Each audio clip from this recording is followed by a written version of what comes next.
En quoi consiste donc le métier de lobbyiste aujourd'hui? Le lobbying, c'est d'abord tisser des liens entre les différentes parties prenantes d'une société, qui sont les entreprises, l'écosystème public globalement, l'administration, le gouvernement, le parlement, etc. Je suis sur un métier de niche, on n'est pas beaucoup, ça se compte sur les doigts d'une main.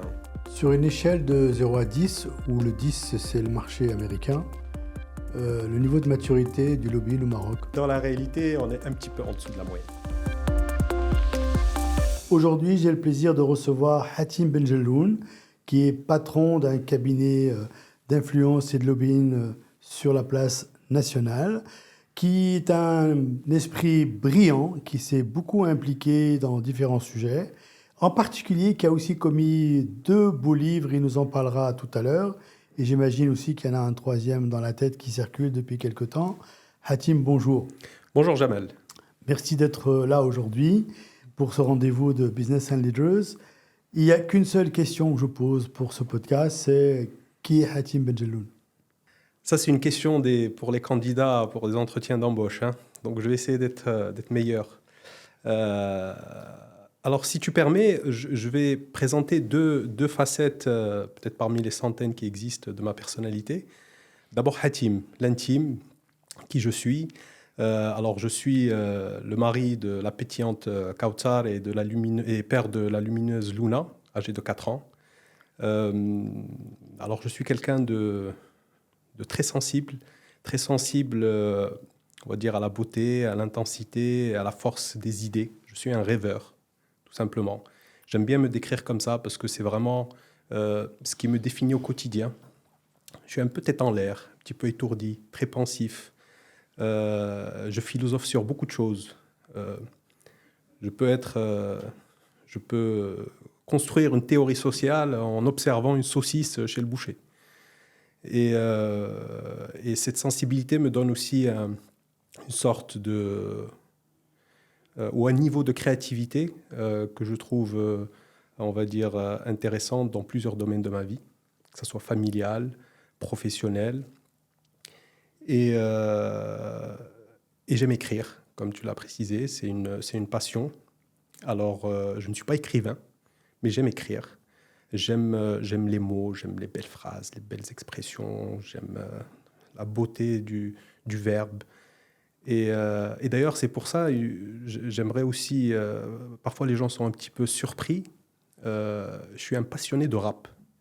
Parce que je trouve que c'est vraiment une des musiques les plus créatives qui puissent exister, parce que le rap, au-delà des rimes, des lyrics qu'on peut entendre, le rap invente et réinvente la langue, quelle que soit la langue du rap, que ce soit du français, de l'américain, de Darija, mais une réinvention permanente du langage. Et je trouve que c'est vraiment la musique qui arrive à casser les codes, à sortir du cadre. Et en plus de ça, le rap, c'est aussi beaucoup d'idées. Parfois un peu saugrenues, je l'avoue, mais certaines aussi très profondes. Donc voilà, si je devais vraiment résumer qui est Hatim, la 3e personne. Ensuite, il y a Hatim Benjelloun, comme tu l'as présenté. Donc, je dirige un cabinet de conseil en lobbying, en affaires publiques, depuis près de 20 ans. Alors, je reste un dirigeant d'une petite entreprise à taille humaine, une petite boutique qui a fait ses preuves depuis quelques années déjà. Donc là, je suis quelqu'un de beaucoup plus pragmatique, beaucoup plus connecté au réel et avec une logique entrepreneuriale très axée sur l'humain, ce qui n'est pas évident.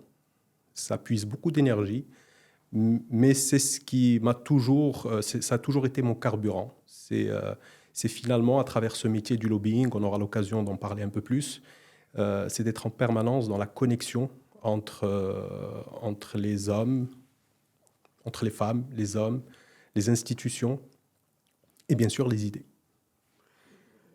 Tu as parlé de Hatim le rêveur. Hatim rêve de quoi aujourd'hui, en 2025? Hatim rêve de quoi? Alors, il y a on va dire le rêve macro, c'est-à-dire se projeter dans son pays en imaginant que tout ce qu'on vit aujourd'hui pourrait, du jour au lendemain, subir une sorte de révolution dans la manière d'appréhender son pays, de l'analyser, la manière de le juger, parce qu'on est très sévère vis-à-vis de notre pays, on est très sévère vis-à-vis de nous-mêmes, Marocains. Un changement de perception, c'est voir notre pays autrement. Et pas seulement des éléments de langage, de dire que nous sommes une puissance régionale, une puissance continentale, qu'on est un des pays arabes les plus marquants aujourd'hui, etc. Pour moi, ça reste des éléments de langage. Il faut que ça se traduise dans le quotidien, qu'on puisse être fier au quotidien de parler de son pays. Et il n'y a que de cette manière qu'on peut se projeter avec sa famille, avec ses enfants. Moi, j'ai une petite fille de 4 ans, donc quand je me projette dans 15-20 ans, ben, je n'ai pas envie qu'elle évolue dans un environnement un peu morose, où il y a beaucoup de diatribes envers notre pays au quotidien, que ce soit sur les réseaux, que ce soit dans les salons ou de manière plus simple dans les cafés. Donc voilà, je rêve de la grandeur effective de mon pays. Ça, c'est d'un point de vue macro. Et le micro? Le micro, ça reste bien évidemment, ça relève du personnel. C'est de tout simplement pouvoir un jour, ou du moins que dans notre environnement culturel, économique, social, que l'on puisse s'épanouir dans ce qu'on aime réellement faire et qu'il y ait cet environnement pour pouvoir pratiquer ses passions. Par exemple, l'écriture, la lecture, ça peut être aussi la musique. Et malheureusement, on manque de cadres réellement institutionnalisés qui puissent nous permettre d'aller sur ces passions-là. Ça reste toujours dans l'intime, chez soi. L'écriture reste un peu difficile au Maroc. Les gens lisent très peu. Les maisons d'édition sont un petit peu désabusées également. Alors qu'on se met à rêver que dans d'autres pays, si on se mettait à écrire, on va être beaucoup plus lu, on aura beaucoup plus d'opportunités d'être édité, il y a différentes niches, différentes spécialités. Et je pense que c'est pareil dans la musique. Il y a beaucoup de talents qui ont, on va dire même parfois un génie artistique, mais qui ne trouvent pas le cadre pour pouvoir le faire exploser, le faire émerger et le faire jaillir. Et je pense que, voilà, c'est-à-dire qu'aujourd'hui, j'aimerais pouvoir pratiquer mes passions, pas seulement chez moi quand j'ai le temps, mais c'est de pouvoir trouver des cadres où je pourrais aller m'exprimer, exprimer mes passions. Et je parle aussi au nom de mon entourage qui a aussi ces mêmes problématiques. La faute à qui? La faute à l'histoire. C'est difficile de trouver un fautif. Je pense qu'il y a une responsabilité partagée. Et je ne serais pas pour l'idée d'un fautif. C'est trop fort. Mais plus d'une responsabilité. Donc je pense que le Maroc a une histoire. Il y a beaucoup de choses qui ont été faites durant ces 50 dernières années. On a fait ce qu'on a pu, à défaut de faire ce qu'on voulait réellement.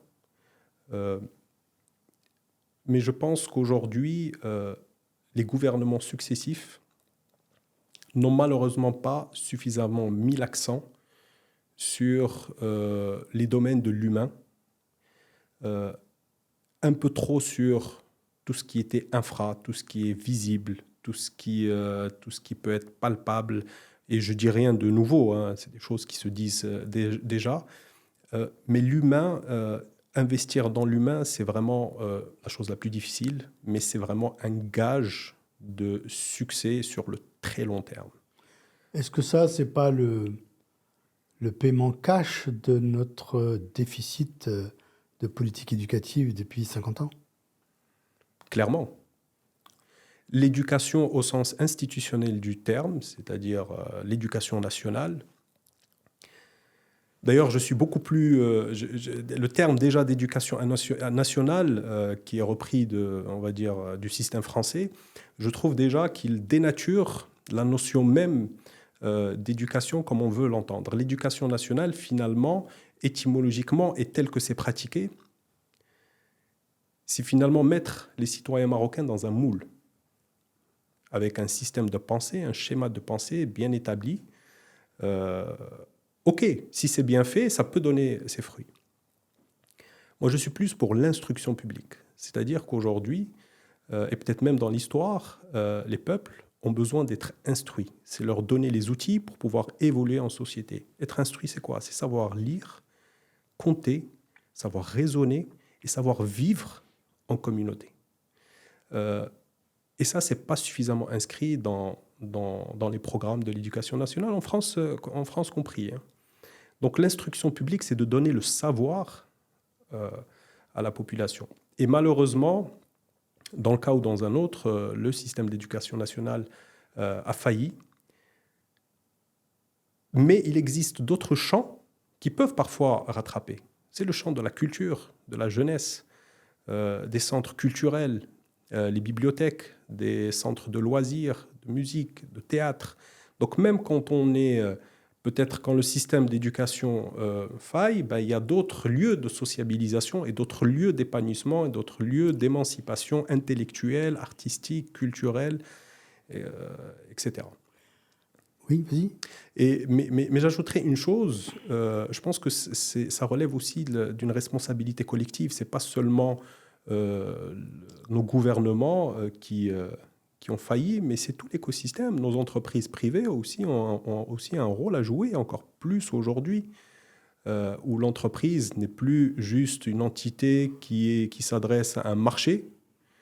Aujourd'hui, une entreprise a un rôle social et sociétal clair, et elle doit le jouer, et pas sur le plan seulement marketing ou de la RSE, etc.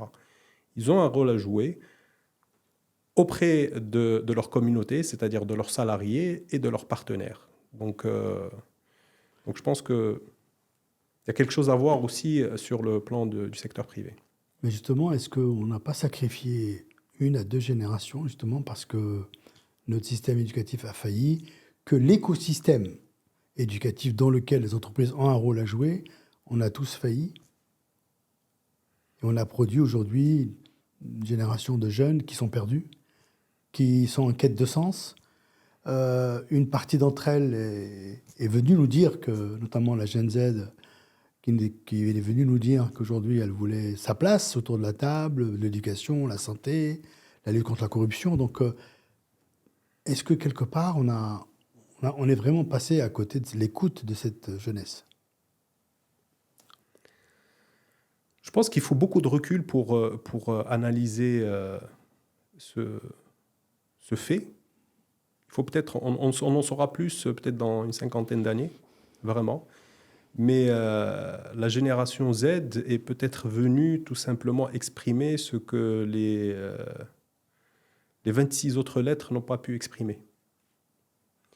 Et finalement, c'est peut-être le mouvement Gen Z est peut-être le symptôme de quelque chose de nouveau et qui peut-être nous sort de cette idée d'échec. Parce que finalement, si aujourd'hui on a une jeunesse qui est éveillée, qui est consciente des enjeux, qui finalement présente une sorte de responsabilité sociale, c'est qu'on n'a pas totalement échoué. Ou du moins, il y a aujourd'hui une génération qui est suffisamment éveillée pour savoir ce qu'elle veut pour son pays et ce qu'elle veut pour elle-même.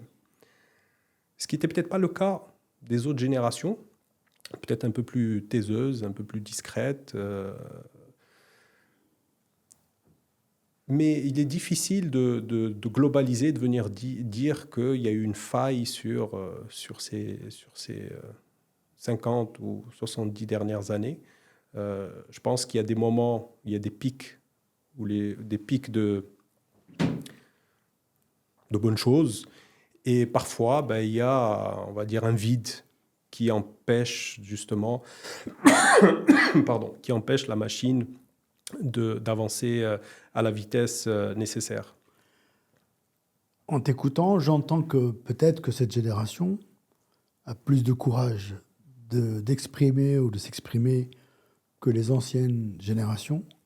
Et en même temps, cette génération n'a pas voix au chapitre puisque elle est la plus touchée en termes de chômage, de décrochage scolaire. Quelle réponse institutionnelle ou pas d'ailleurs, ou sociétale, on peut apporter pour que cette génération continue de rêver comme un Hatim rêve de manière macro ou de micro? Comment on peut faire? Tu sais, Jamel, on entend souvent des voix qui disent il y a une responsabilité citoyenne, il faut que le citoyen s'engage, il faut qu'il pose son empreinte, il faut qu'il revendique, il faut qu'il aille arracher ses droits.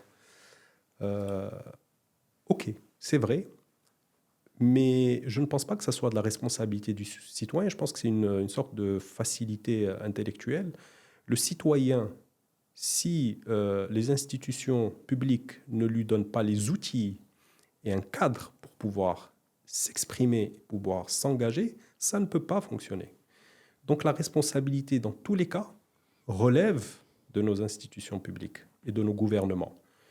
C'est à eux de créer le cadre pour que notre jeunesse, ou du moins nos citoyens, puissent réellement marquer de leur empreinte l'évolution de notre société. Donc ça, c'est un point qui est essentiel, et ça répond un peu à ta question, c'est qu'aujourd'hui, il faut investir sur des espaces et des lieux d'expression. C'est essentiel.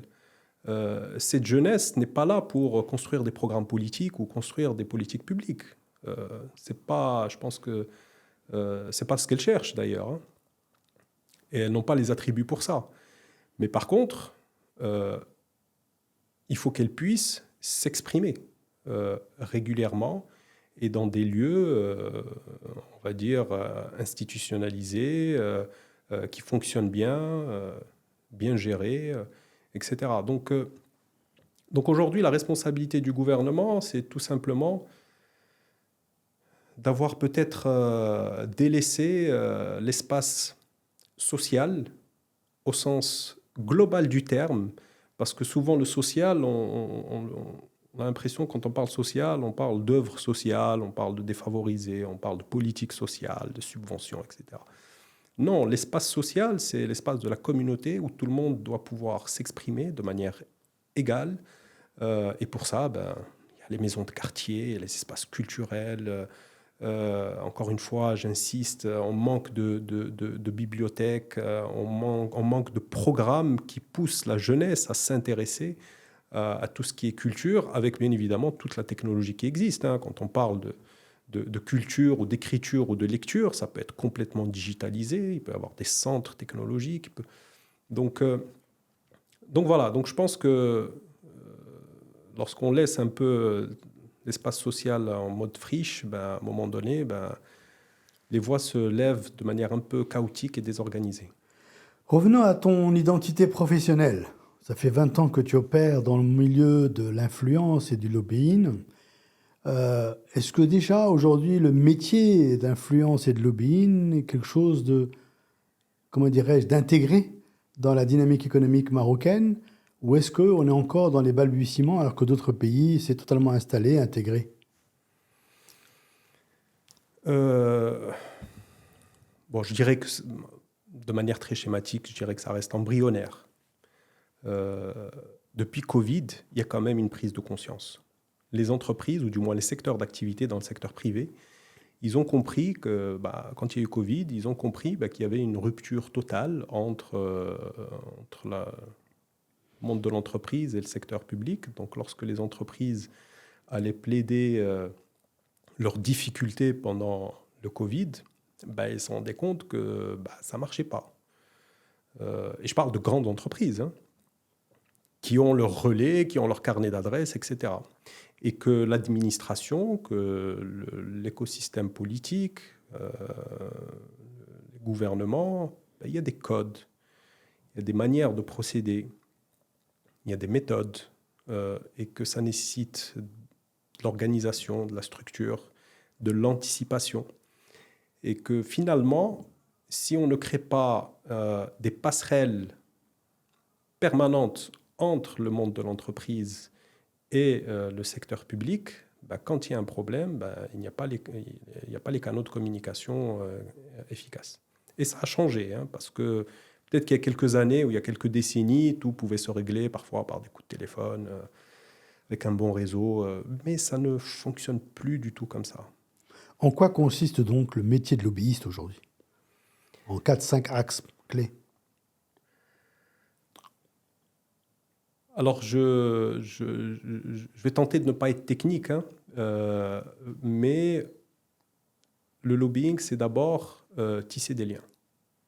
J'aime bien me présenter comme un tisserand. En tout cas, j'aime bien me caractériser comme ça, c'est ce qui me motive. C'est de tisser des liens entre les différentes parties prenantes d'une société, qui sont les entreprises, l'écosystème public globalement, l'administration, le gouvernement, le Parlement, etc., la société civile, les syndicats, et de pouvoir créer des liens entre toutes ces parties prenantes pour pouvoir dialoguer en toute confiance et en toute authenticité. Et pour ça, il faut du temps long. Donc mon métier, c'est vraiment un métier où le temps a beaucoup de sens. Il suffit juste de faire le parallèle avec le succès qu'on a eu avec le Sahara. Ça a pris du temps. Mais parce qu'il y a eu beaucoup d'anticipation, il y a eu, on va dire, une connaissance et un décryptage très pointu de l'environnement qui entoure le Maroc, et un environnement qui est changeant constamment. Donc une bonne analyse de l'environnement géopolitique et mondial avec les tendances.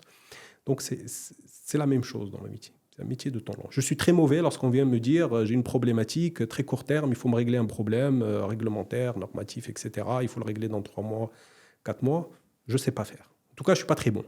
C'est plus une histoire de temps long. Ensuite, le lobbying, c'est quoi? C'est la capacité à plaider sa cause. Autrement dit, c'est comment structurer son message pour qu'il soit audible et compréhensible.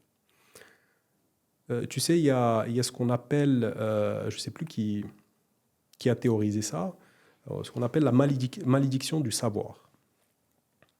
C'est le physicien qui est obsédé par ses particules, par ses quarks. Il dort avec la théorie des cordes et il se réveille avec la physique quantique. Et jusqu'à un moment où il considère que les quarks et la physique quantique, tout le monde sait ce que c'est. Nos entreprises, c'est un petit peu la même chose. Elles pensent que l'administration ou les partis politiques, ils vont nécessairement comprendre tous les enjeux qu'il y a derrière chaque entreprise ou chaque secteur d'activité. Donc il faut être capable de raconter les bonnes histoires de manière démonstrative, argumentative, mais surtout y mettre beaucoup de pédagogie, beaucoup de vulgarisation, pour que toutes les parties prenantes en face comprennent ce qu'on raconte. Est-ce qu'on peut être lobbyiste et être aligné avec ses propres valeurs? Bien sûr, je ne serais pas là sinon. C'est la grande question. Tu sais, d'ailleurs, en revenant à la Gen Z, pendant toute cette période-là, quand on regardait les réseaux sociaux, on entendait souvent le terme lobby, les lobbies, comme quoi les maux de notre pays, c'est à cause d'un certain nombre de lobbies. Et je pense que ce qu'on définissait derrière ce terme-là, les lobbies, c'est que peut-être qu'on définissait, on voulait dire conflit d'intérêts, on voulait parler peut-être d'oligopole ou de certaines entreprises qui mettraient la main sur l'intérêt général. Mais ça, c'est des états de fait qui n'ont rien à voir avec le métier de lobbying. Là, on est dans le domaine du judiciaire. Et honnêtement, ces entreprises qui auraient ce pouvoir de mettre main basse sur les intérêts du pays, pourquoi elles auraient besoin de moi finalement, hein. Je pense que ça ne nécessite ni méthode, ni... en tout cas, ça ne nécessiterait pas de consulting, hein, en tout cas à ma connaissance. Un lobby, c'est tout simplement, si je dois simplifier, c'est tout simplement un collectif ou un certain nombre de personnes ou d'entités qui se réunissent dans un collectif pour tout simplement défendre ou promouvoir leurs intérêts particuliers auprès des pouvoirs publics. C'est aussi simple que ça. Alors justement, c'est intéressant ce que tu es en train de dire, Hatim. Un syndicat d'étudiants est un lobby. J'entends, mais... Une association de patients est un lobby. OK, mais est-ce que l'addition de lobbying fait pour des intérêts catégoriels fait une politique publique d'intérêt général? Bien sûr. On ne peut... Il est très compliqué dans mon métier de venir auprès de l'administration pour plaider ses propres intérêts sans qu'il y ait une connexion forte avec l'intérêt général. Parce que plaider, en fait, il faut aller au-delà de plaider, parce que plaider, c'est faire des demandes, finalement, hein, et de bien les faire. Il faut être aussi dans le don, c'est-à-dire que l'approche, en tout cas moi que je recommande à mes clients, c'est de ne pas aller uniquement demander. Il faut venir avec quelque chose à proposer. Qu'est-ce que ce secteur d'activité ou ces entreprises-là proposent à l'intérêt général? Qu'est-ce qu'ils vont pouvoir créer comme valeur pour l'intérêt général? Et d'ailleurs, on n'est même pas dans le cadre de la négociation, on ne négocie pas les lois. Les lois sont souveraines, elles sont votées, donc on ne peut pas les négocier, mais on peut discuter, on peut se concerter, on peut co-construire. Et donc c'est dans cette logique-là où les lobbies doivent se structurer. Et j'aimerais bien, peut-être pour un public un peu néophyte dans ce domaine, et surtout notre jeunesse, donner un petit exemple. J'aime bien donner cet exemple-là. Je ne sais pas si plus jeune, à l'école, tu avais le droit de jouer au ballon dans l'enceinte de l'école hors des heures de sport. Donc quand dans une école, on interdit le ballon, ben, les élèves vont se réunir, choisir un porte-voix, donc qui pourrait être moi, et qui va tout simplement aller promouvoir leur cause auprès de l'administration de l'école. Et pour ça, comment ça se passe? Il faut d'abord s'assurer que tous ces élèves sont d'accord sur la solution et les alternatives qu'ils proposent vis-à-vis de l'interdiction du ballon. Donc il faut d'abord qu'ils soient d'accord. Et ça, c'est déjà pas évident. Quand tout le monde est d'accord, ben, il faut aller ensuite s'asseoir avec la directrice ou le directeur de l'école, avec les surveillants, les professeurs, etc., pour comprendre pourquoi ils ont pris cette décision, comprendre quels sont les enjeux qu'il y a derrière, et déjà commencer à proposer un certain nombre d'alternatives. Et ensuite, réunir tout ce beau monde pour qu'ils se mettent d'accord sur une solution et un cadre de mise en œuvre de cette solution, qui pourrait être, on ne va pas interdire le ballon, on va tout simplement permettre des ballons en mousse ou avec une matière qui ne va pas casser les vitres, dans un espace bien réservé, à des horaires bien spécifiques. Et il faut ensuite faire le travail des réunions pour ajuster, construire cette solution, la mettre en place pour que tout le monde soit aligné. Et le lobbying, c'est aussi peut-être faire appel aux médecins de l'école pour qu'ils expliquent que c'est bien le sport, il faut faire plus de sport que les 2 heures hebdomadaires, etc. Il faut peut-être passer par le journal de l'école pour encore plus plaider la solution présentée par les étudiants, etc. Jusqu'à que tout le monde soit d'accord. On lance une période de test et quand la période de test fonctionne, on avance. Donc finalement, on est dans l'intérêt général. Et c'est la même chose pour des lois ou des réglementations dans notre pays.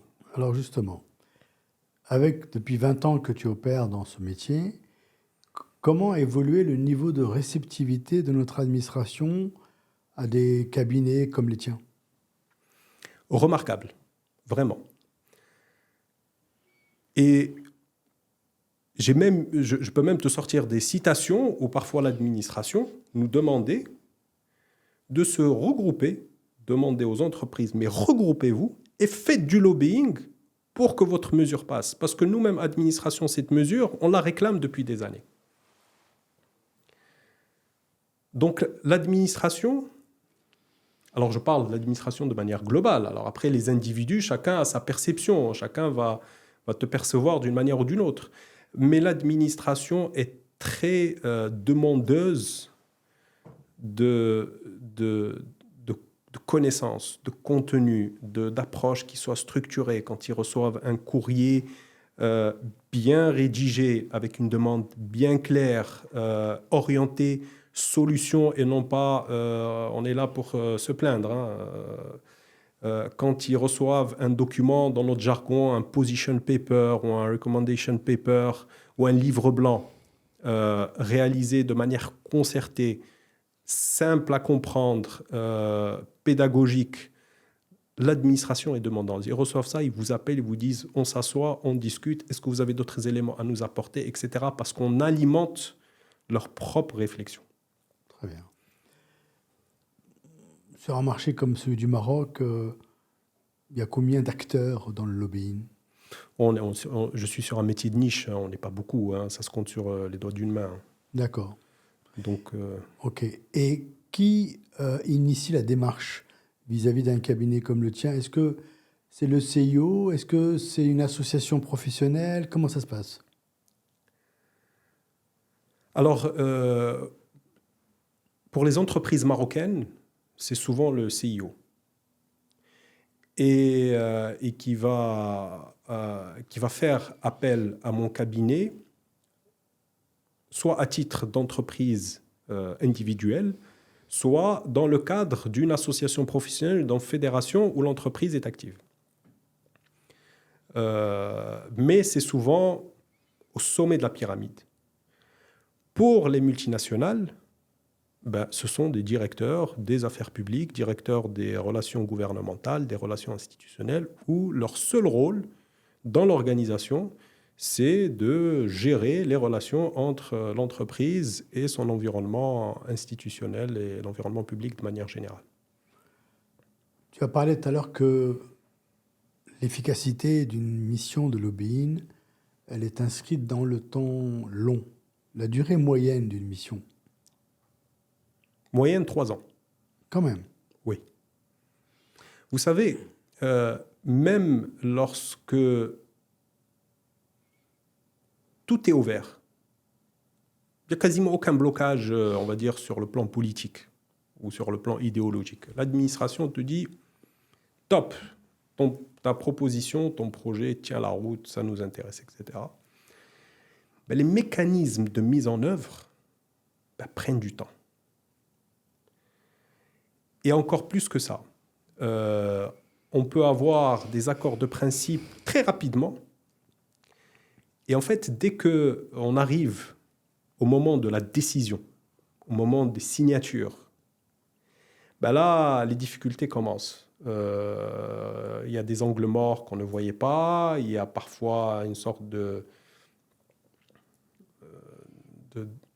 on va dire, comment on peut appeler ça, en bout de ligne, on a quelques réserves, on a cette crainte de faire le pas, etc. Et donc, c'est cette fin de course qu'il faut bien gérer et qui peut parfois prendre du temps pour avoir toutes les signatures, que tout le monde soit finalement d'accord pour apposer sa signature sur un programme, sur un décret, sur une législation, etc., etc.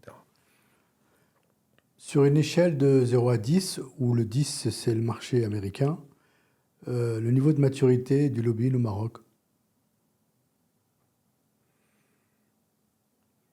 Alors, pour faire plaisir quand même à mes partenaires, à mes clients, je dirais 6. Mais dans la réalité, on est un petit peu en dessous de la moyenne. On est d'accord. Oui. Parce que quand même, dans la culture anglo-saxonne, ça fait partie du day-to-day. Oui, c'est dans l'ADN. Donc je pense que... Mais mes clients qui aujourd'hui font appel à moi, ça démontre bien qu'il y a aujourd'hui des entreprises qui ont conscience de l'intérêt de ce type de métier. Mais sur un niveau macro. Restons à un niveau macro. Mais à un niveau macro, on est en dessous de la moyenne. On est d'accord. On est plutôt à 3-4. Hein. On est d'accord. Si c'est pas moins. Si c'est pas moins. Non, je dirais pas moins de 3. Bien. Je pense que là, on a bien visité un peu l'univers de ton métier. Je voudrais revenir à ce que moi j'appelle le momentum Maroc aujourd'hui dans lequel nous sommes, qui est juste exceptionnel. Quelle est ta lecture, toi, déjà en tant que citoyen marocain et aussi en tant qu'acteur économique? Quelle est ta lecture du moment qu'on est en train de vivre dans son côté systémique, hein? Il n'y a pas que, bien sûr, il y a le succès récent, mais il y a aussi tout le reste qui est en train de venir. Quelle est ta lecture et quel impact ça devrait avoir, d'après toi, pour que le rêve micro d'un Hatim devienne le rêve micro de tous les Marocains? Je pense qu'on a une opportunité qui peut-être ne se présentera pas qui se présente peut-être toutes les 50 ans, c'est qu'on a aujourd'hui une opportunité d'acter le fait que le Maroc est un véritable modèle en termes de gouvernance, en termes de développement et en termes de gouvernance de manière globale. Parce que tout simplement, tous les griefs qui pouvaient être portés sur le Maroc ces dernières années, venant de l'international au niveau local, on est en train de démontrer que ça ne tient pas la route. Et que finalement, notre système tel qu'il fonctionne donne des résultats. C'est-à-dire qu'on a aujourd'hui un système à deux dimensions. Une dimension très long terme, ou je dirais même pas très long terme, une dimension qui va sur l'infini. On peut se projeter très loin. Et une dimension très court-termiste qui relève du politique et du quotidien de l'exécution de l'ensemble de nos politiques publiques. Ce qui n'est pas donné à tous les systèmes politiques existants aujourd'hui dans le monde, démocratie occidentale comprise, et qui aujourd'hui elles-mêmes vivent les dérives de la démocratie, de l'instantanéité, des jeux électoraux, et qu'au bout de 5 ans, on a le temps de rien faire et les élections arrivent, et que finalement, les pays n'arrivent pas à se projeter au-delà de leurs propres élections. Et aujourd'hui, on a enregistré un certain nombre de succès probants à l'échelle nationale et internationale qui démontrent que le système fonctionne plutôt bien. Maintenant, il y a quand même dans cette dimension, il y a quand même une dimension marketing. C'est qu'on est très bon pour vendre ce concept-là et ce modèle. On le market très bien, on le package très bien. Tant mieux. Maintenant, il faut les preuves. C'est-à-dire qu'il faut vraiment transformer l'essai et aller encore plus loin avec beaucoup plus de courage. Je pense qu'aujourd'hui, nos politiques manquent beaucoup de courage. Et si tu permets, je dirais même que nos politiques sont plus royalistes que le roi. Ils se mettent des limites qui n'existent pas. Ils ont un plafond de verre qu'ils n'arrivent pas à dépasser. Et aujourd'hui, si on n'arrive pas à switcher dans l'état d'esprit, dans notre manière de prendre des décisions à l'échelle publique, on ne pourra pas faire le pas. On restera avec beaucoup de...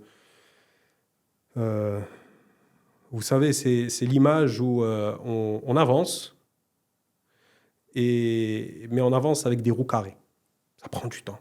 À chaque fois que la roue tourne, c'est beaucoup d'efforts, beaucoup d'énergie. Non, il faut que ça soit beaucoup plus fluide. Et de l'autre côté, on a notre écosystème économique. Je ferai la même analyse. Nos entreprises marocaines, certes, elles sont encore très jeunes. L'entreprise privée au sens libéral du terme n'a peut-être un peu plus de 50 ans. Donc on peut comprendre qu'il y a un besoin encore de maturité.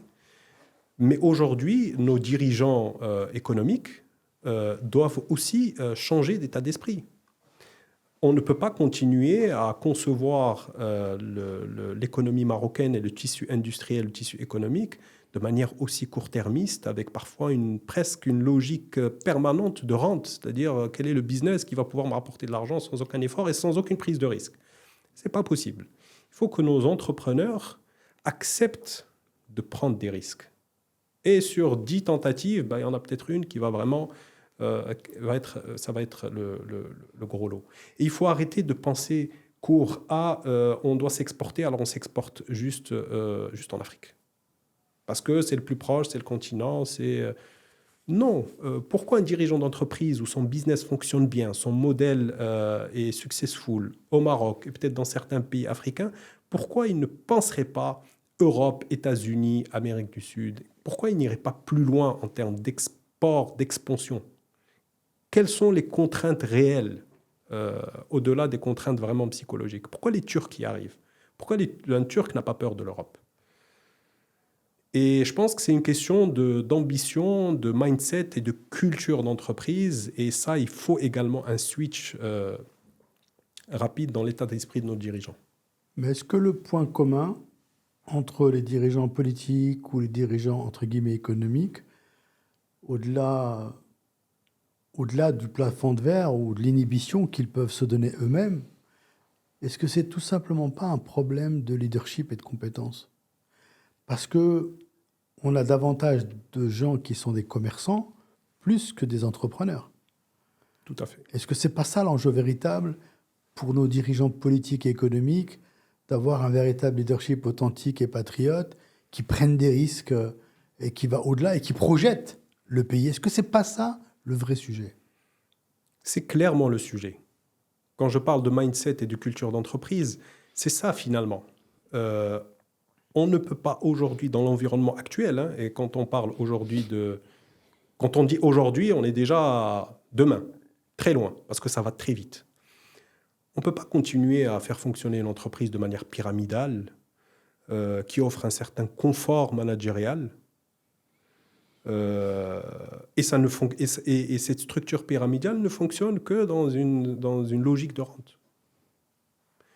Si on est dans un système ultra concurrentiel, il faut nécessairement créer des ruptures managériales en interne et le dirigeant a une grande responsabilité dans justement son leadership et la manière de penser l'avenir de son entreprise au-delà du simple quotidien et de la gestion de son bon de commande. C'est qu'est-ce que son entreprise peut devenir dans les 20 ou 30 années à venir. Si un dirigeant n'arrive pas à se projeter aussi loin, je ne pense pas réellement qu'il puisse apporter ou contribuer réellement à l'économie marocaine. Justement, je vais te poser une autre question qui va faire écho, je pense, à Hatim le rêveur.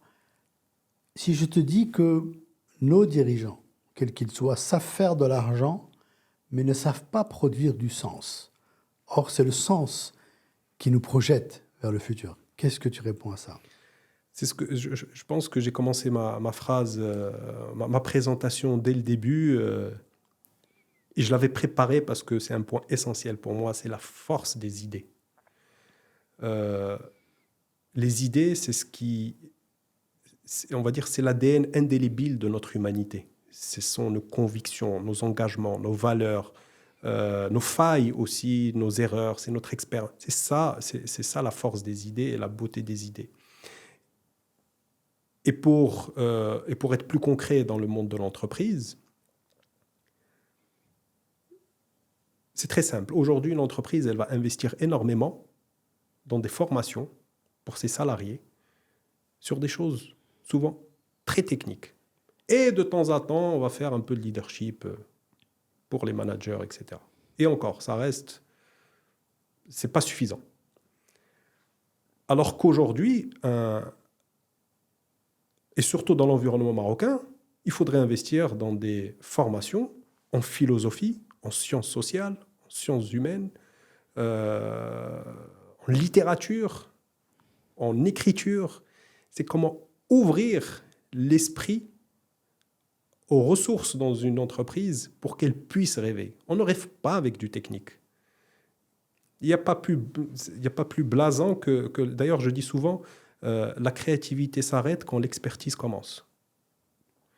Et c'est la réalité dans toute entreprise. Un expert, il sera peut-être très bon dans ce qu'il fait, mais il ne rêvera pas avec toi. Il n'ira pas au-delà de ce qu'il sait réellement faire au quotidien. Donc il faut être capable de faire rêver les gens avec qui on travaille ou pour qui on travaille. Et pour ça, encore une fois, il faut s'ouvrir au monde de l'abstrait, au monde des idées. Et malheureusement, les chefs d'entreprise, je peux le comprendre, sont très pragmatiques parce qu'ils ont la tête dans le guidon et parfois, tout ce qui est abstrait, ça ne les intéresse pas. C'est du blabla.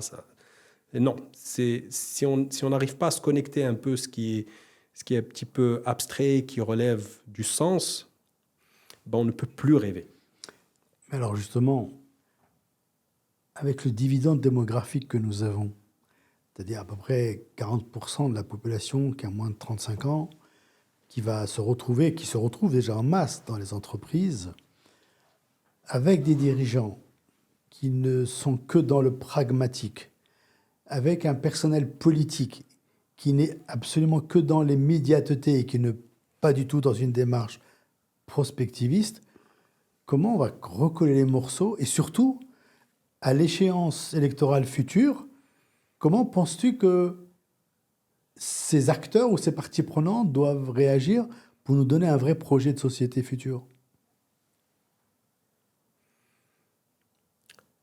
Je pense que ça va passer par un certain nombre de sacrifices.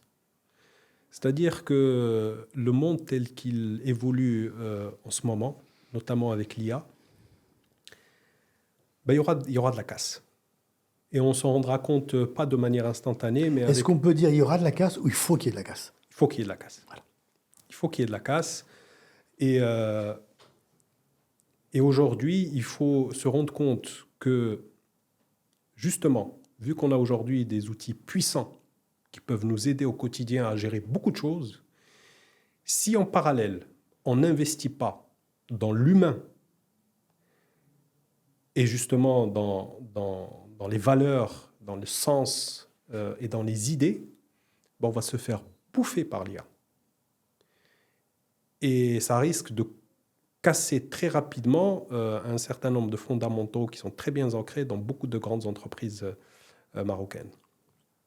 Donc, et j'ai l'impression qu'aujourd'hui, chez certains chefs d'entreprise et des grands patrons, pour avoir discuté avec quelques-uns, cette tendance de la technologie de l'IA les ramène vers une sorte de recherche de sens. Il y a une quête de sens chez certains chefs d'entreprise.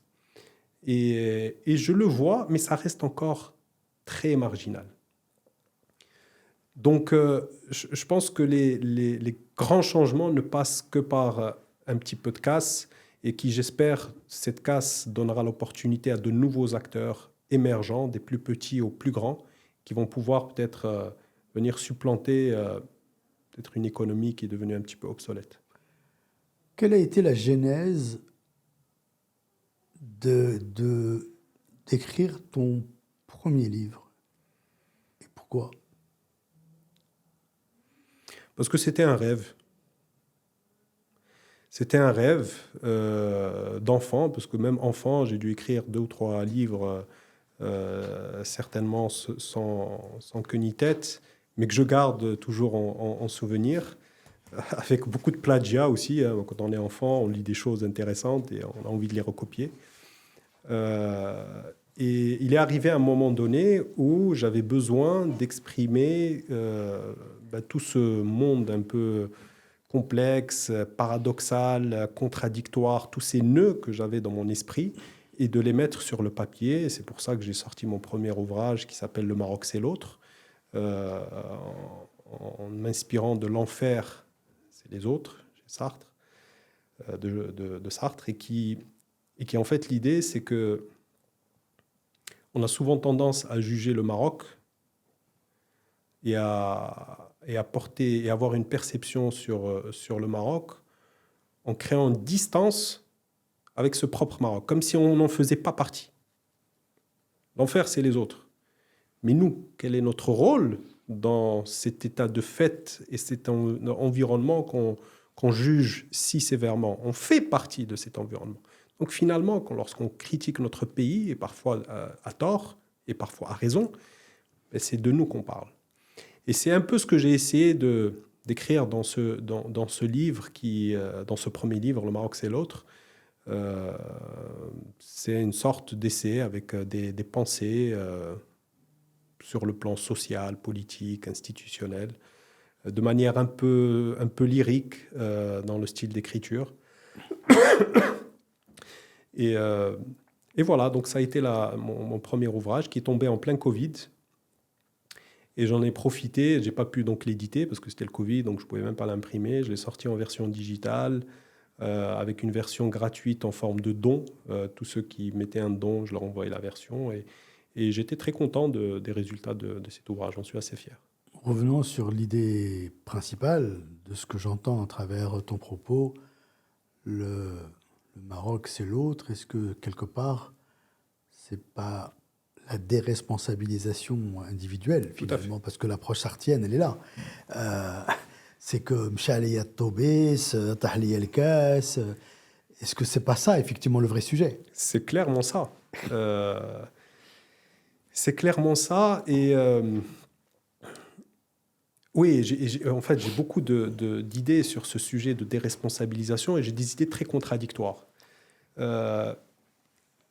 D'une part, parce que je considère qu'aujourd'hui, on parle beaucoup du citoyen marocain. Et pour parler de citoyenneté,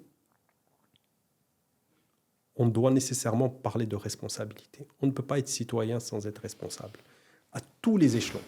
Donc c'est vraiment une culture sociale à avoir, une culture politique. Donc c'est facile de mettre dans des textes ou dans des discours la notion de citoyen, mais je pense qu'on n'y est pas encore. Et ce qui est contradictoire, c'est que, ou paradoxal, c'est qu'en même temps, je rejette, moi personnellement, cette notion de citoyen, de citoyenneté. On est avant tout des sujets du roi. Et je trouve regrettable qu'on ne retrouve que très peu ce terme, alors que c'est la réalité. On a une monarchie exécutive, on reste des sujets, et on doit l'affirmer fièrement, comme les Anglais l'affirment. Mais certains vont te dire que la notion de sujet, c'est la déresponsabilisation, parce que finalement, on n'est que dans la passivité sociale, puisqu'il y a notre guide ou notre étalon de cohésion sociale, qui est Sa Majesté, qui prend les décisions pour nous. C'est cette notion de sujétion. Pourquoi ça serait ou et pas et? C'est-à-dire ou pas et? On peut être sujet et citoyen. Tout à fait. Donc, c'est là où je voulais en venir. C'est-à-dire qu'il faut qu'on conserve cette notion de sujet du roi.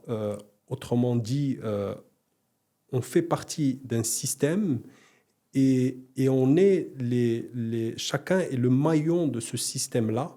Et donc, automatiquement, il y a une responsabilité collective dans le fait il faut être capable de mettre en œuvre les valeurs, la vision du pays. Il faut être engageant quand on est un sujet, contrairement à ce qu'on peut penser. Et c'est là où on fait la translation, où on peut devenir un sujet citoyen, c'est-à-dire un sujet qui peut aussi être actif sur la contribution du développement, de la croissance du pays. C'est bientôt la fin. On a le moment à cœur ouvert où tu dois choisir 3 questions que je vais te lire. Allez, celle-là. Voilà, très bien. Donc, à cœur ouvert, première question. Qu'est-ce que tu n'as jamais dit en public, mais que tu portes depuis longtemps en silence? Il faut être vrai pour répondre à cette question. Et,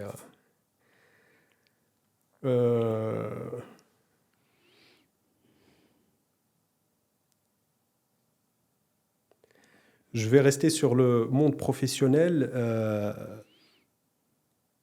mais je pense avoir beaucoup souffert et laissé beaucoup de plumes dans le monde de l'entrepreneuriat au Maroc. Quelle est ta colère actuelle?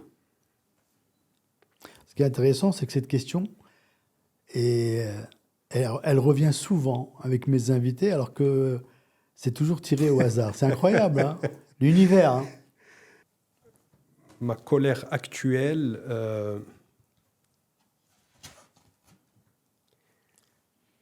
c'est cette cassure permanente et quotidienne que l'on voit au quotidien entre différents mondes qui ne coexistent pas dans notre pays sur le plan social.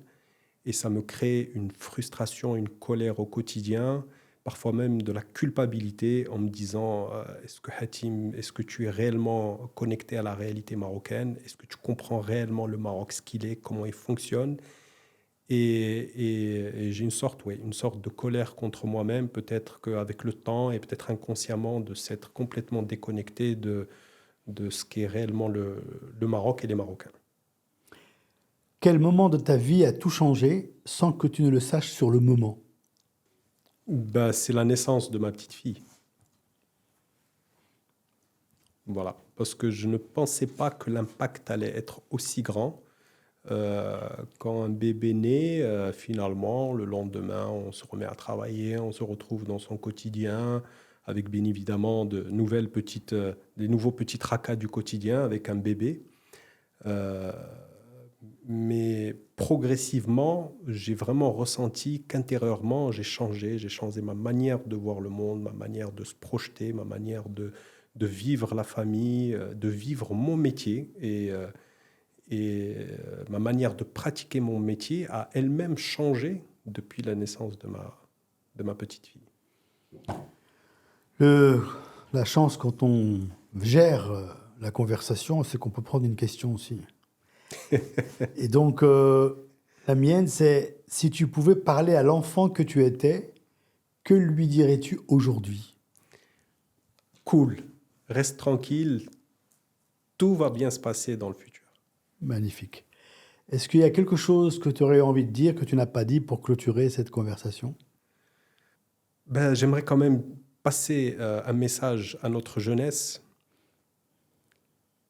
et leur dire ne lâchez rien. Vraiment, allez au bout des choses.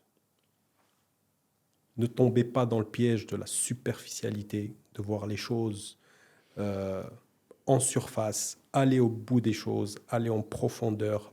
Battez-vous pour vos idées, vos croyances, vos projets, vos ambitions. Le Maroc n'est pas si difficile que ça. Il faut juste être bien armé mentalement. Merci Hatim pour cet agréable moment. Merci à toi, Jamel.